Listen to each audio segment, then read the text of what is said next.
제가 저번에 소개해드렸던 입생노랑의 이야기에선 입생노랑이 여성들에게 권력을 주었다고 이야기했거든요. 근데 그 전에 여성들에게 자유를 준 디자이너는 누군지 아시나요? 찢어지게 가난했던 시절 바느질 하나 겨우 배워서 패션계에 입문했는데 엄청난 감각으로 기존의 틀을 완전히 깨부순 여성이죠. 또 한편으로는 나치와 연루되어 죽어서까지 패션의 고장인 프랑스의 용서를 받지 못하기도 했습니다. 오늘 그려볼 이야기의 주인공은 세계 패션 역사와 여성복의 한 획을 그은 디자이너면서 사랑 없이는 살 수 없지만 끝은 외롭게 생을 마감한 코코 샤넬의 이야기입니다.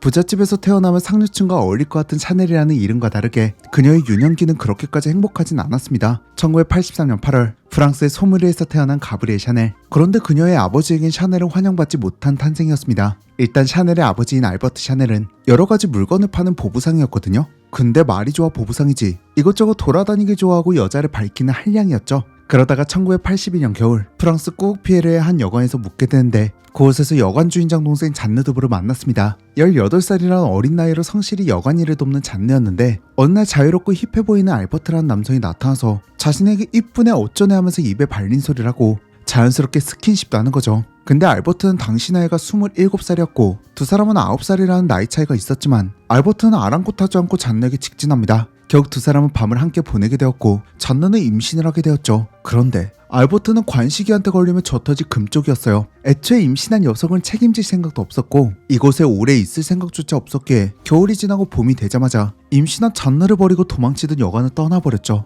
그럼에도 잔느는 절대 알버트를 포기하지 않았고 그를 찾기 위해 프랑스의 오베나라는 지역으로 떠났습니다. 그렇게 알버트를 찾기 위한 여정에서 샤넬의 언니 줄리아를 출산했고요. 긴 여정 끝에 도망친 알버트를 찾았죠. 고작 18살 소녀가 자신의 딸을 안고 찾아왔음에도 알버트는 전혀 결혼할 마음이 없었거든요. 그래도 잔느는 끝까지 설득해요. 자신이 일을 하며 아이를 돌보면 알버트에게도 도움이 될 거라면서요. 이런 쓰레기한테는 아까울 정도로 착한 천사죠. 그렇게 두 사람은 함께 살게 되었고 곧이어 가브리엘 샤넬이 태어났습니다. 이후에는 총 6남매라는 가족을 이루고 살았죠. 하지만 한량의 여자를 밝히는 보부상 알버트가 벌면 얼마나 벌겠어요. 잔느는 끝까지 6남매를 먹여 살리려고 밤낮없이 일했지만 알버트를 만난 지 고작 12년 만에 폐렴으로 세상을 떠났죠. 그럼 알버트는 잔느가 죽고 정신을 차렸을까요? 그럴 리가 없겠죠. 바로 3명의 아들은 농장에 돈을 주고 팔아버렸고요. 언니 줄리아와 동생 안토네이트 그리고 가브리엘을 수녀회에서 운영하는 고아원으로 보내버립니다. 이때 샤넬의 나이가 고작 12살이었죠. 고작 12살이라는 나이에 돈의 중요성을 깨달은 샤넬은 고아원에서 바느질을 배우기 시작했습니다. 훗날 이때 배운 바느질은 전 세계의 패션 역사를 바꾸고 여성들의 사회 진출과 일상에 큰 도움을 주었죠. 고아원에서 배운 바느질로 의상실 보조로 취직하게 된 샤넬. 하지만 샤넬은 여기서 만족할 수가 없었어요. 더 많은 돈을 벌기 위해 낮에는 재봉사로 밤에는 카바레에서 가수로 활동했습니다. 이때 카바레에서 자주 불렀던 레파토리가 코코리코였기에 샤넬에겐 코코라는 별명이 붙었죠. 하지만 샤넬은 이 별명을 좋아하지 않았다고 해요. 이 이야기는 후에 자세히 하도록 할게요. 어쨌든 밤무대에서 열심히 노래를 하던 무명 샤넬은 조금씩 인기를 끌기 시작하면서 나름 밤무대에서 이름을 알리기 시작했죠. 이때 자신감을 얻고 처음으로 꿈이 생겼거든요. 바로 탤런트로 성공해서 더 큰 무대에 서겠다는 꿈이었죠. 그렇게 프랑스의 비시로 향해 오디션을 보는데 샤넬은 당시 선호하는 연예인상은 아니었거든요. 너무 마르기도 해서 외적으로 좋은 소리를 듣기도 힘들었고 인맥이 있어야 겨우 발을 들이는 연예계에서 샤넬의 설 자리는 마땅치 않았죠. 결국 다시 카바레, 밤무대로 돌아온 샤넬. 다시 코코라는 별명으로 불리며 팁으로 하루 벌어 하루를 사는 삶을 살던 중 갑자기 샤넬의 운명을 바꿔놓은 남성을 만납니다.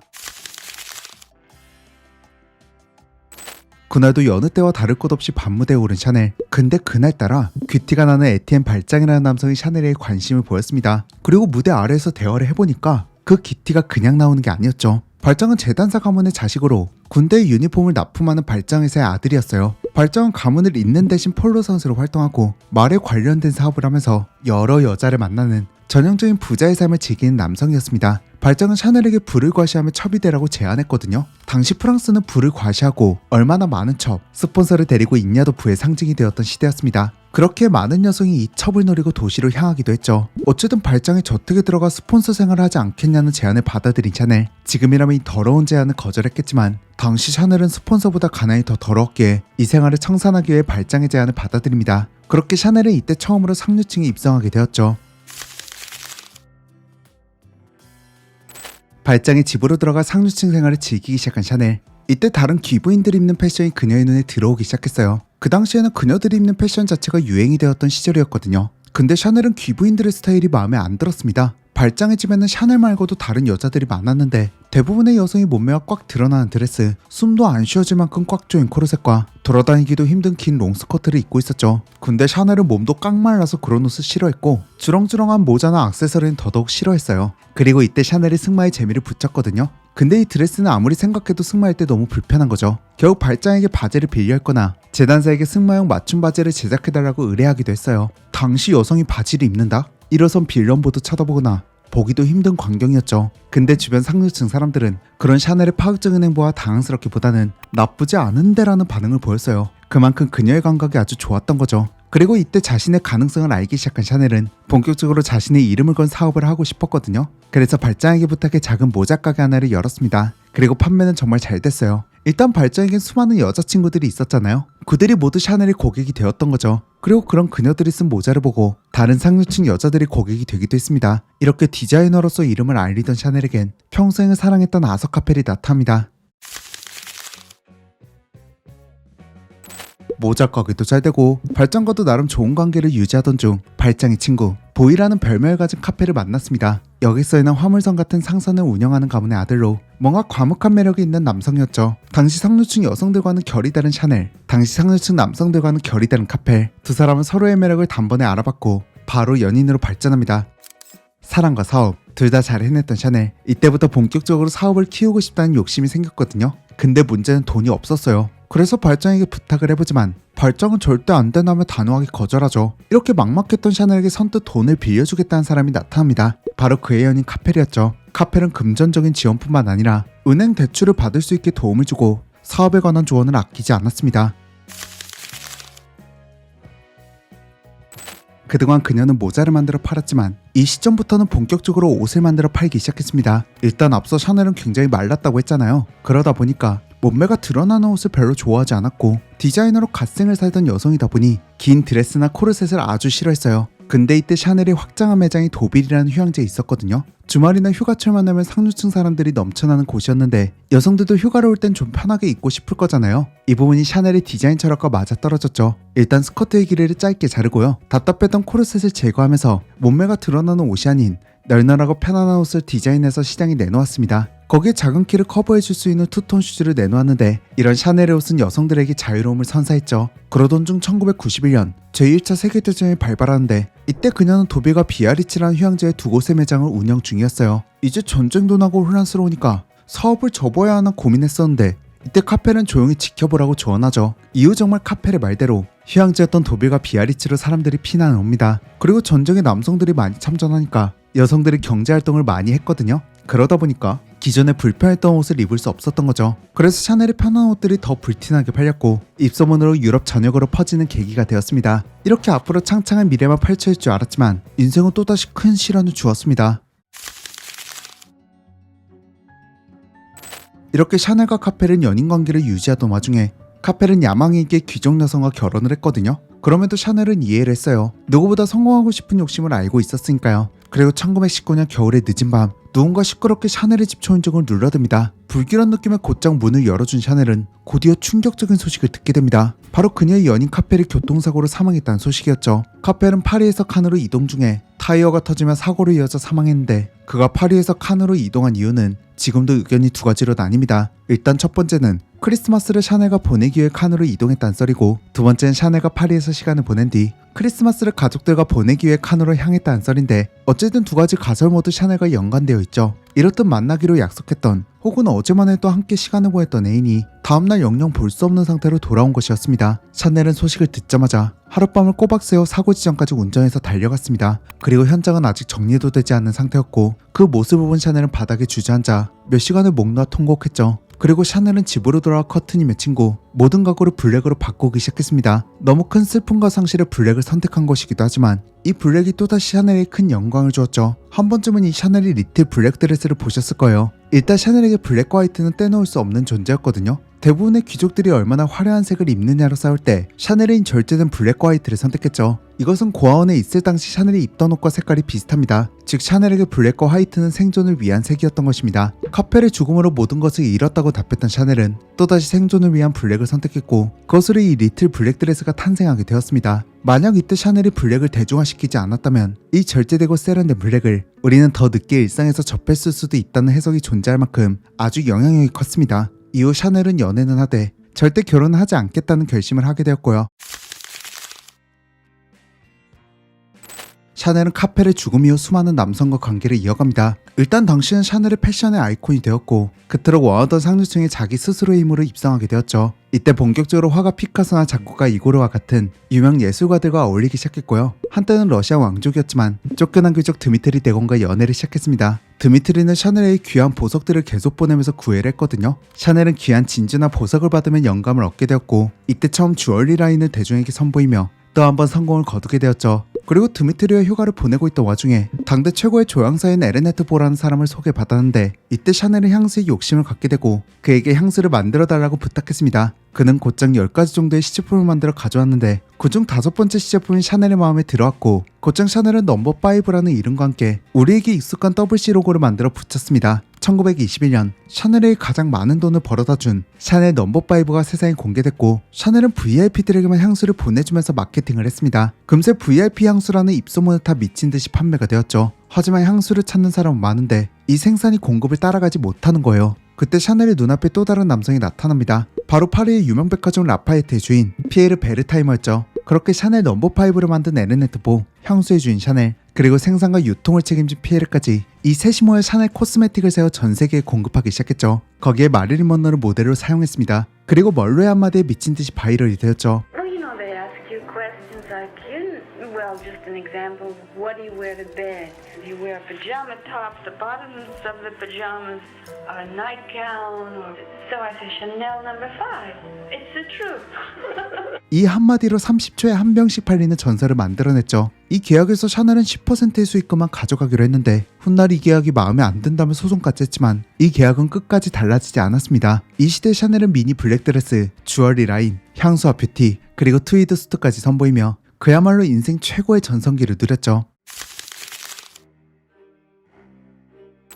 대공부터 시작해 공작, 수많은 예술가와 연애 불륜을 즐기던 샤넬. 그러면서 고급 주택을 자기 스스로 구매할 수 있는 부자가 되어 있었습니다. 하지만 그런 기쁨도 잠시 샤넬에겐 또다시 위기가 찾아옵니다. 당시 샤넬은 직원만 4천여 명을 둔 큰 기업으로 선장했지만 1939년 제2차 세계대전과 함께 이 영광도 오래가진 않았죠. 결국 향수와 주얼리 매장을 제외한 모든 매장이 문을 닫고 디자이너로서는 잠정 은퇴를 하게 됩니다. 사업을 접고도 여전히 파리에 머물렀던 샤넬. 당시 프랑스는 독일군이 점령한 상태였기에 그녀는 또다시 자신의 안전을 위해 사랑을 선택했죠. 샤넬은 곧장 자신보다 13살이나 어린 나치 장교 한스와 연애를 이어갔습니다. 한스는 그녀가 안전하게 파리에서 지낼 수 있게 호텔을 제공했고요. 전쟁 중에도 주얼리와 향수를 판매할 수 있게 도왔습니다. 그리고 나치와의 인맥을 이용해 샤넬 코스메틱의 동반자였던 피에르를 내쫓으려는 시도까지 했었죠. 하지만 1945년 전쟁이 끝난과 동시에 샤넬은 배신자라는 낙인으로 심판을 받게 됩니다. 프랑스 저항군에게 잡혀 취조를 당하는데 여기서도 샤넬은 뻔뻔함과 품위를 유지한 채 이런 말을 남겼죠. 예순이 다 된 나이에 어떤 젊은 남자가 마음에 든다는데 그 남자 신분이 뭔지 따질 거야. 그리고 샤넬의 조카가 독일 포로로 잡혀 있었기에 샤넬은 나치 독일에 잘 보여야만 했죠. 이렇게 전범을 저지른 샤넬이었지만 과거 연인이었던 공작에 젖힌 윈스턴 처칠의 도움으로 전범 재판을 피해 스위스로 도피를 성공합니다. 하지만 이 계기로 샤넬은 죽은 뒤에도 프랑스 정부와 국민의 반대로 고향이 프랑스 땅이 아닌 스위스 로자에 묻히게 됩니다. 그리고 크리스찬 디올, 피에르 발망, 잔느 라방 립생노랑과 같이 프랑스를 대표하는 디자이너들은 모두 받은 프랑스 최고의 명예훈장 레지옹 베네르 훈장도 받지 못했죠. 그리고 현재도 프랑스에선 가브리엘 샤넬이 아닌 칼 라거펠트만이 샤넬의 정체성으로 인정받고 있습니다. 거기에 샤넬이 미국에서 큰 인기를 끌며 밤무대에서 사용했던 별명이라 유독 싫어했다던 코코라는 별명으로 불리며 많은 사람들에게 가브리엘 본네르 샤넬이 아닌 코코 샤넬로 불리게 되었습니다. 이렇게 스위스로 도망을 간 샤넬. 프랑스에선 전범 브랜드로 낙인 찍혀 더는 설 자리가 없어졌고 샤넬은 빠르게 사람들에게 잊혀갔습니다. 그리고 이때부터 본격적으로 옷띠끄르크 시장은 남성 디자이너들이 장악하기 시작했습니다. 특히 그 중에서 크리스찬 디올이라는 디자이너의 등장으로 샤넬과 정반대인 디자인이 유행되었죠. 다시 한번 여성들의 몸매가 두드러지는 잘력한 허리 라인과 화려한 색감의 드레스를 선보인 디올에게 열광했고 그런 디올의 디자인은 샤넬에게 굉장히 거슬렸죠. 하지만 전범으로 잊히던 샤넬에게 누가 주목했겠어요. 디올이 왕자를 가져오고 14년이라는 시간이 흘렀고 이제 71살이 된 1954년 샤넬은 디자이너로서의 복귀를 선언합니다. 그리고 1954년 2월 파리에서 패션쇼를 연 샤넬. 하지만 대참사라고 해도 과언이 아닐 정도로 대중의 반응을 처참했죠. 일단 여전히 샤넬의 전범 이미지가 지워지지 않은 상태였고 파리와 유럽에선 샤넬의 편안한 디자인이 이미 한참 한물간 디자인이었거든요. 그런데 이런 구닥다리 취급을 받던 샤넬의 옷이 미국에서 엄청난 인기를 끌기 시작했죠. 당시 미국 여성들이 사회로 많이 진출했던 시기이기도 했고요. 그리고 현재도 마찬가지지만 어떤 한 제품이 유행하면 카피 제품, 비슷한 제품이 시장에 쏟아져 나오죠. 그런데 디올의 화려한 자수의 드레스는 카피하기 힘들었는데 샤넬은 디올에 비해 굉장히 단순했기에 우리의 동대문처럼 이곳저곳에서 베낀 제품이 엄청 나왔어요. 그렇게 샤넬의 디자인이 미국 전역에서 인기를 끌게 되었던 거죠. 미국에서의 인기는 프랑스와 유럽에서도 영향을 주었고 샤넬은 다시 전 세계적으로 인기를 얻기 시작하며 여성들에게 자유를 준 최고의 디자이너라는 평가를 받았습니다. 샤넬은 이후 일에만 매달리는 삶을 살았습니다. 얼마나 일에 매달렸으면 모두가 쉬어야 하는 일요일을 싫어할 정도였죠. 혼자 있는 것도 싫어해서 새벽 3, 4시까지 일하는 건 일상이었어요. 그러니 직원들이 얼마나 싫어했겠어요. 그리고 녹초가 되어 호텔로 돌아온 샤넬. 호텔로 들어오자마자 쇄돌 주사라는 것을 맞고 잠에 들었죠. 이 쇄돌은 모르핀의 제품명이었고요. 아프에서 추출된 가장 오래된 마약성 진통제였죠. 이때 모르핀은 지금과 다르게 엄청 대중성 있는 약물이었어요. 이것만 맞으면 통증을 잊게 해주고 우울한 감정에서 해방시켜주니까 신의 선물이라고 불릴 정도였죠. 샤넬은 카펠 사망 이후 모르핀에 중독된 삶을 이어갔습니다. 그렇게 모르핀과 담배 중독, 쉬지 않고 일을 이어갔던 샤넬. 그리고 1971년 1월 월요일이 다가오는 일요일 밤 가슴이 답답하다며 일찍 침실로 향했던 87세의 샤넬은 그날 밤 침대에서 조용히 생을 마감했습니다. 그리고 생전 샤넬은 죽음에 관해 이런 인터뷰를 남겼죠. 죽으면 그뿐이죠. 전 죽음이 두렵지 않습니다. 아니, 죽음이 어떤 것인지 궁금하기도 해요. 저는 천국에 가면 천사들의 옷을 만드는 것이 꿈입니다. 지상의 다른 천사들에게는 이미 많이 봉사했으니까요. 앞서 오프닝에서 사랑과 뗄 수 없는 여성이라는 소개와 함께 이야기를 시작했잖아요. 그 이유가 이러한 삶에서 나오는 것 같습니다. 어릴 때는 오지 않는 아버지를 기다렸고 커서는 마음을 담아 사랑한 카페를 사고로 잃었죠. 그리고 외로움을 참지 못한 샤넬은 불륜이라고 손가락질 받더라도 사랑을 멈추지 못했습니다. 하지만 그 끝은 쓸쓸하게 죽음을 맞이했죠. 연인에게 소개받은 조향사와 함께 만든 샤넬 넘버5, 영국 왕의 친척인 웨스트 민스터 공장에게 영감을 받아 트위드 디자인의 샤넬 수트가 탄생했죠. 또 이후에는 샤넬의 첫사랑인 아서 카펠의 별명인 보이에서 영감을 받아 칼 라거펠트는 보이백을 만들었습니다. 그리고 샤넬의 코스메틱 립스틱 중 하나는 그녀의 연인인 드미트리 대공의 이름을 따 드미트리 립스틱이 출시되었죠. 2017년에는 창업자 샤넬의 본명인 가브리엘 백이 나오기도 했습니다. 이렇듯 샤넬의 제품과 역사는 현재까지도 가브리엘, 코코 샤넬을 따라가고 있을 정도입니다. 자, 이렇게 오늘은 가난한 소녀와 고아원에서 배운 바느질로 세계적인 패션 기업을 이룬 동시에 여성들에게 자유를 선물한 세계적인 디자이너 코코 샤넬의 이야기를 그려보았습니다. 오늘의 이야기를 들은 여러분들의 의견도 자유롭게 댓글로 남겨주시고요. 저는 그럼 여기서 인사드릴게요. 구독과 알림 설정 눌러주시면 앞으로도 각종 영화 속 이야기로 계속 인사드리겠습니다. 지금까지 필름그린의 박그린이었습니다. 감사합니다.